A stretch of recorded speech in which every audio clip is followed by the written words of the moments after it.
Moin zusammen, ich bin Christopher Niemöller von der NQT GmbH.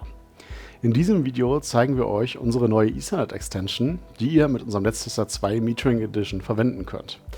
Dabei handelt es sich um diesen kleinen Stick hier, der einfach oben auf der Metering Edition angeschlossen werden kann, indem ihr sie aufsteckt und die Sicherung einmal einklippt.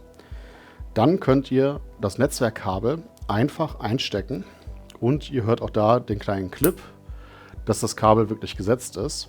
Das kann dazu genutzt werden, um bei Montagen, die 14A-Anlagen umfassen, zu prüfen, ob ihr das richtige Netzwerk habt, ob das Netzwerk richtig konfiguriert ist und wo sich welche Geräte befinden. Das heißt also, mit dieser Extension könnt ihr sagen, ob die 14A-Installation am Ende des Tages so funktioniert, wie sie funktionieren sollte. Und ihr könnt sehen, ob ihr noch irgendwo Einstellungen vornehmen müsst. Das erleichtert die Montage enorm, da man sonst oft keine Möglichkeit hat zu sagen, ob man im richtigen Netzwerk ist, ob Schnittstellenparameter richtig gesetzt wurden oder ob es andere Probleme gibt, zum Beispiel bei der Adressvergabe. Bei Fragen dazu könnt ihr euch gerne jederzeit an unseren Vertrieb wenden. Wir würden uns freuen, mit euch ins Gespräch zu kommen. Vielen Dank fürs Zuschauen und bis zum nächsten Mal.